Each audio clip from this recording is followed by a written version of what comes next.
Hello, how you doing? Hope you're having a great day today, and obviously you decided to watch this video, so thank you for doing that. So I'm doing a video that is way long overdue, which is actually why I've not come out this morning early, because I didn't need to rush out at all to explore this place. And obviously I'm talking about Knepp Castle, or the former little ruin of it. And obviously that's why I've always been reluctant to do this one, because it's such a tiny ruin. However, it is historically important, and I've not done it for the channel. So yeah, I'm really looking forward to this, because the amount of times I've driven past this place before, and yeah, what's interesting to note, I will just point this out for everybody now, I've parked up at the new Knepp Estates Walkers car park, it's labelled as, and yeah, it's very exciting, because they've done try and do this one-handed, they've done a very good job of it, and it looks really nice. So yeah, from Knepp Estate, there we go, from people in Knepp Estate, well done. It's a lovely little car park there, got a few allotments as well along the way, so very nice and exciting. But like we said today, we're off to explore some history, another castle for the channel. So like I said, if you've not been to Knepp Castle before, you should just do it for the walk, really. I mean, the walk is amazing, what I'm doing now. It's a bit windy, so hopefully it's not coming out too bad, but yeah, still got a lot of history to go with it. So stay with me, enjoy your history lesson. Let's go explore this tiny but yet very significant castle ruin. See you on the other side.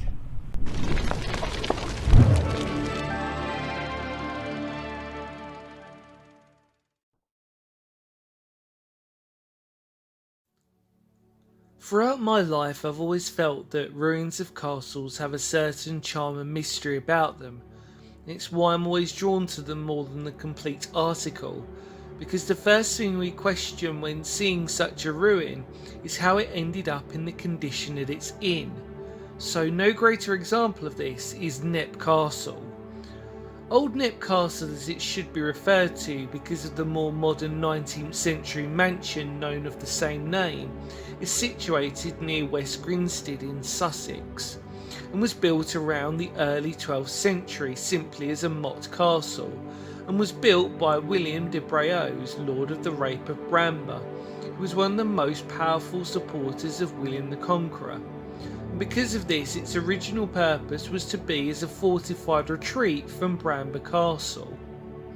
What may come as a bigger surprise, however, is this castle has had so many famous kings and queens that have stayed here for visits, from King John, who during the Barons' War had sent word to cut down the oak trees in the grounds of the castle to build engine towers to protect Dover Castle from Prince Louis of France, as well as Henry III in 1218, Edward II in 1324 and Richard II in 1384. And after many years, the castle slowly fell into decline, and its last notable act came when, during the English Civil War, the castle was destroyed by parliamentary troops to prevent its use as a military asset by the Royalist Cavaliers. So with all that said, for such a small castle and the rich history that this ruin contains, it really is testament to, no matter how insignificant its size or location, if you dig deep enough, you'll always find some amazing stories. And surely that's the real treasure.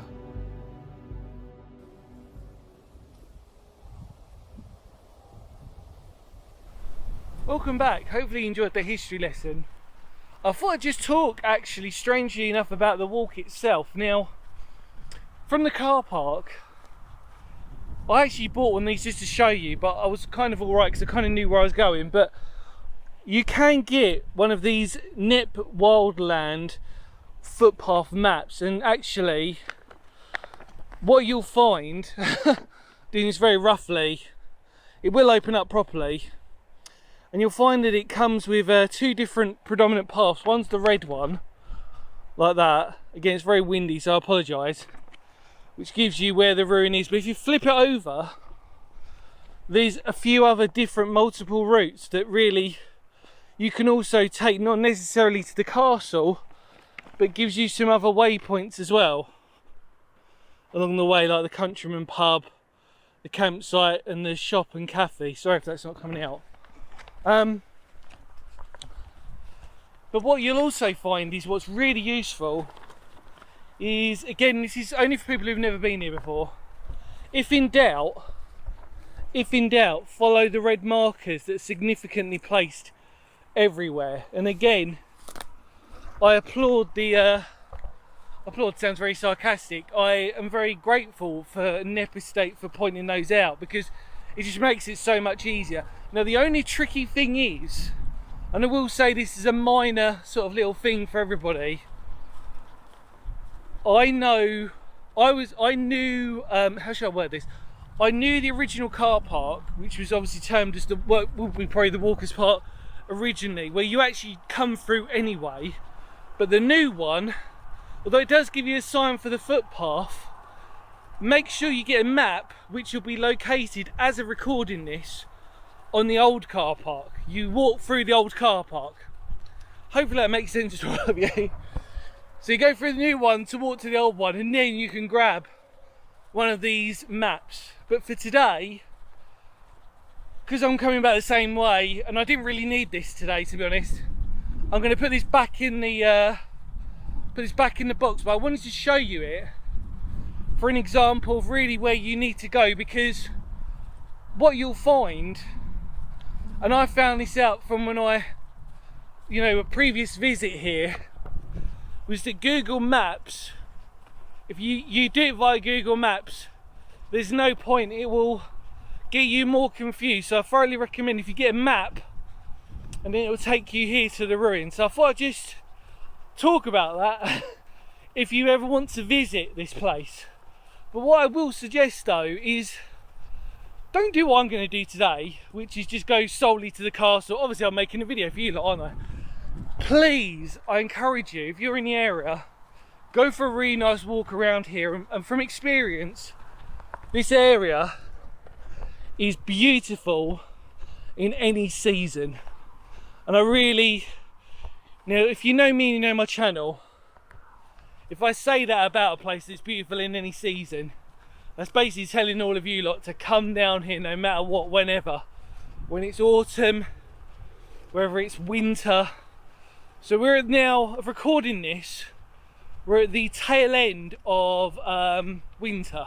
No, obviously we're in winter. No, we're at the tail end of summer. So the leaves haven't changed just yet, but we're getting close to autumn. Well, for everybody who lives in America, I think that's the fall, isn't it? Going to the fall. But yeah, so here we go. Obviously, I'm not gonna walk you all the way up there. But again, little red markers. Now, obviously, that's pointing the opposite way. But that's to remind you of where you can come from again. Very clever that. And in front of us, it's a shame actually, I was talking too much. But the actual ruin is just there. Finger of Doom. You can sort of see it there. And what I love about this view, actually, I won't let you face me, I'll talk to you whilst I'm doing this. What I love about this view is, even though that castle is just a tiny speck of a ruin, I tell you what, it puts a hell of a lot of context into its importance. I mean, it really does. This undulating landscape, marsh-like in its existence. And yet, even though you can hear the sounds of the main road, if you didn't picture that, this whole landscape is very beautiful and picturesque. And obviously, probably bar some deforestation from the landowners and everybody else, the landscape actually probably wouldn't have changed too much. And that's what I love about this, is that you're here and you can picture the landscape really well, because apart from a few sort of terraforming, almost is the extreme word, but you know what I'm trying to say, a few landscape changes, actually the actual hillside, the moat, hasn't really changed too much. And I've got to say, on a day like today, I wouldn't change it for the world. And I'm really glad that, even though previous visit here before, to actually come here on a day like today and to take you along, I think we're gonna have a really nice one. So yeah, like I said, hopefully you enjoyed that history lesson, but let's actually get there. Come on.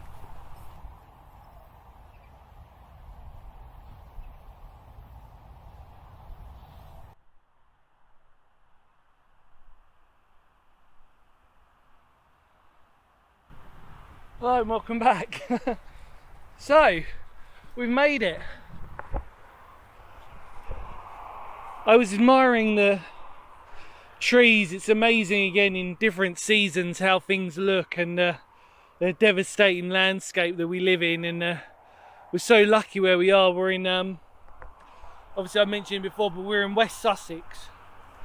And it's that kind of bit of West Sussex which always feels alien to me.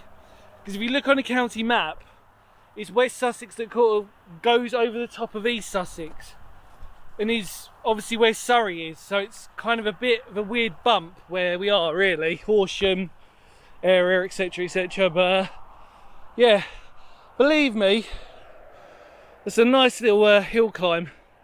Well, I'd say hill climb, I say it very loosely of course.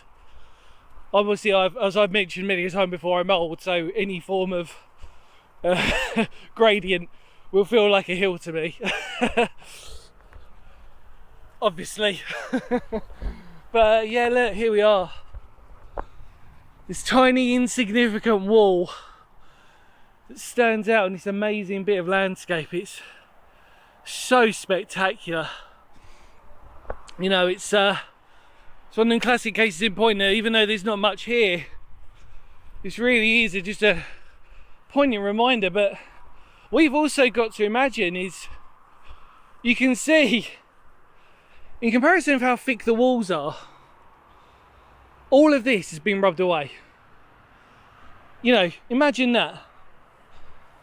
Of all the castles that we've seen, of how thick these walls are, and to note that everything else is gone. Everything else. I mean, that was some hefty demolition going on. Really, really was. Really some hardcore work that went on to making it just the wall that we see today. And obviously, if you can see at the very top, a weather vane. Amazing. I'd hate to be here in a storm, because I can imagine that being an amazing lightning conductor. Here you are in the middle of this field and there's thunder and lightning. Although the views you probably get to actually see that would be pretty special, wouldn't it? Now, what we're going to do today, I'm going to take you down there to have a look back up here. But apart from that, this is pretty much it. Oh yeah, graffiti, just reminding myself. So, as you can imagine, people have sort of scribbled little initials and words, even potentially robbed out some of the stonework that's here. But as you can see with the eye of faith, you had one window there, you had another one there, and obviously if we look at it, this would have been the outer wall, and as we come in, here we are in the inner.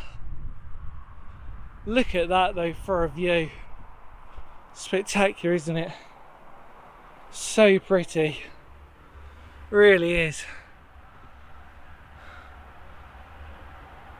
Absolutely stunning. The only thing that ruins it is the sound of the main road. But you know, it's amazing actually. I was trying to think, like, you can from here you don't think you can see it from the main road, but trust me, when you're driving, this stands out so well. I'm amazed actually, the car park was very, very busy, but then there's a lot of places you can walk, so in theory you can walk back round. I'm going the same way that I came, not because I'm lazy, because I've got a couple of other explores to do today, so I just thought I'd take you to this one. because it's a history channel. Oh, amazing though. For one wall, it's one of the prettiest walls you can find. Really is. Just for the landscape alone. Reminds me of so people from Kent. Hello everybody from Kent. So if you're near where I live in Sevenoaks, it would be familiar to say that it is like Knoll Park, except you've got a castle within this. So picture Knoll Park minus the deer. Okay, we've got horses and I'm not sure what else we've got. I think there are cows. But just picture Knoll Park, if you want a reference point, with a castle smack bang in the middle. There you go. Beautiful. Right.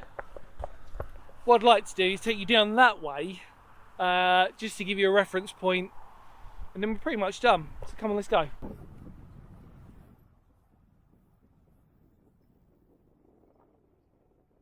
Right, so I've made it down to the bottom again, but on a different side. The main reason why I wanted to do this is because it highlights this moated ditch that's here, and then as we look up, we can see that it undulates slowly, and then obviously the castle, although like I said, you know, a lot of this is, you know, sort of gone away due to erosion and time. The significance of what that would have looked like, it's not hard to imagine really. But it's one of these places I suppose you've got to really be here to sort of really experience it, to actually see this moat in its, you know, sort of full glory really. To sort of go and walk down and then come back up again, and then, you know, just really take an admiration for the view and everything that is here. I mean, the trees, I love the trees. I love the trees here. They are spectacular. And again, another little red marker to signify where you are. And yeah, absolutely pretty. Well, there you go. A brief but interesting video on Knepp Castle. Predominantly more focusing on the history, but also highlighting some of the walk that's here as well. Amazing. So pretty. Well, in the immortal words of Phoenix history, thank you so much for coming along with me. Hopefully you enjoyed this brief little explore on Knepp Castle, but more importantly that we contain the history within it. There's not much here, but like I always say, doesn't matter how small the history is that's left, it's what it signifies and it represents. And it gives all of you out there an excuse to come here. And if you can't, hopefully I gave you a wonderful little snapshot into this amazing piece of West Sussex history. So yeah, any more words of Phoenix history, thank you so much for coming along with me. Take care, and I'll see you all very soon, because history matters. Kapow!